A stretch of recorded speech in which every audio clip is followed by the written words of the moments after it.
O material que eu compartilhei com vocês ali, gente, prosseguindo a questão da responsabilidade civil do empregador, assistam ali, na verdade são duas reportagens, tá? A primeira é bem jornalística, sobre a questão de Brumadinho e Mariana, né? Então, sobre a notícia de como aquele grave acidente ambiental que ocorreu lá, para vocês contextualizarem uma ideia de pano de fundo, assim, uma história, né, para vocês verem até onde vai a responsabilidade civil do empregador.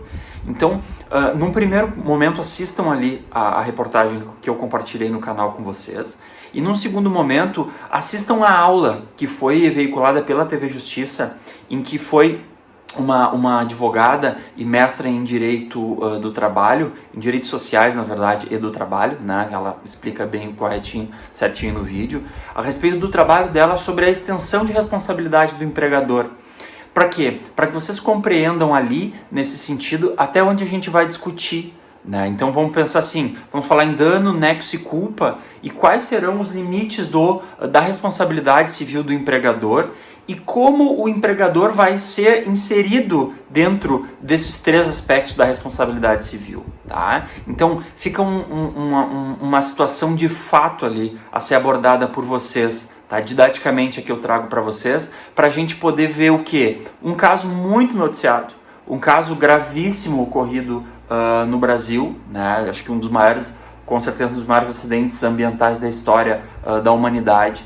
E como isso vai afetar os contratos de trabalho, tá? Então, assistam ali ao vídeo e façam essa análise de como ocorreu o dano, qual é o limite do dano, né? Então, quando eu tenho um acidente de trabalho típico, por vezes fica fácil, né? Eu fazer essa análise, eu pensar assim, bom, se eu tenho uma perda de um membro, isso está muito claro, né? Um membro, um dedo, uma mão, enfim, né? Fica muito claro esse dano, tá? Se eu tenho uma morte, né? Um falecimento em virtude de um acidente de trabalho, como é que vai ficar a sucessão? Ou seja, os herdeiros terão direito de postular do empregador esse dano decorrente da perda de um ente querido, decorrente do seu falecimento em virtude do contrato de trabalho que havia, né? E desse acidente, desse dano que houve para a sucessão, né? Para o próprio empregado, e claro, como os sucessores também vão se habilitar nisso, tá? Então tem uma questão de dano. Como é que eu vou fazer uma análise ali do nexo causal, né? Como é que eu interpreto o nexo causal da empresa em relação ao dano ocorrido lá em Mariana, aos empregados envolvidos no acidente? Tá? Então, eu tenho uma culpa em que sentido? Uma culpa por omissão? Quais foram os aspectos que a empresa deveria ter promovido e não promoveu? E aí vejam que eu compartilhei no canal ali com vocês 4 correntes que vão discutir a questão de responsabilidade. 4 correntes dentro de 2 grandes correntes que existem: responsabilidade civil objetiva e responsabilidade civil subjetiva.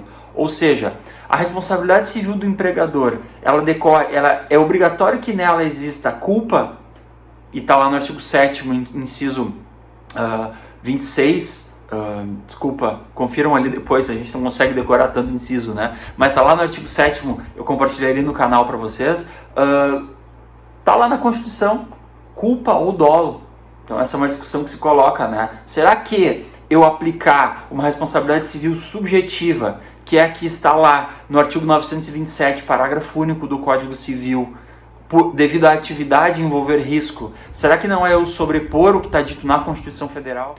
Então, são situações que eu trago para vocês, tá? Para vocês compreenderem o que é a responsabilidade civil e como a gente vai, no caso concreto, aplicar a teoria, a doutrina que eu passei para vocês ali no canal. Façam as leituras, tá? Façam as leituras indicadas ali. Complementem com a leitura dos manuais da bibliografia básica e complementar indicada ali na disciplina, tá? Para vocês compreenderem responsabilidade civil, dano, nexo causal e culpa, como é que isso vai acontecendo e para vocês aplicarem no caso concreto. Então a aula dada pela professora ali no vídeo, no trabalho dela apresentado para a TV Justiça, vai ser muito esclarecedora para vocês sobre a configuração desses aspectos ali de responsabilidade civil que eu trouxe para vocês no canal, ponto a ponto, item por item, sobre algumas ou sobre os reflexos, né, da interpretação dos pressupostos e requisitos da responsabilidade civil do empregador para um caso concreto, tá? Então, assim, vejam ali, leiam. Eu vou compartilhar depois também com vocês algumas questões que são relacionadas a isso, questões de concurso e tal, OAB, né, que questionam isso. E para vocês darem esse fecho, então, na aula de hoje, vejam bem a questão da quantificação do dano. Tá? A quantificação do dano é um outro cenário muito interessante e que foi trazido agora, trazido à tona, né, por essa discussão de constitucionalidade dos artigos 223A e seguintes da CLT, em virtude da chamada tarifação do dano extrapatrimonial. Tá? É importante que vocês também vão lá no material de responsabilidade civil geral, comum, podem, por exemplo, alguns autores que eu sempre indico, né? Tem uma autora gaúcha, né, que foi minha professora e que tem um livro muito legal, ela, a Thaís e o Wilson Engelmann, tem um livro Responsabilidade Civil e Nanotecnologias, é um livro muito atual sobre responsabilidade civil, é muito legal. Mas vocês podem ir nos clássicos, quaisquer dos clássicos que falam de responsabilidade civil, para trabalhar a questão de dano e extensão de dano e quantificação desse dano. Qual é a discussão que vem lá do direito civil geral para cá, para dentro do processo do trabalho? É porque a CLT agora tem a previsão nos artigos 223A e seguintes de patamares de dano extrapatrimonial. Tá? Então, analisem, leiam os artigos 223A e seguintes, que eu compartilhei com vocês também no canal.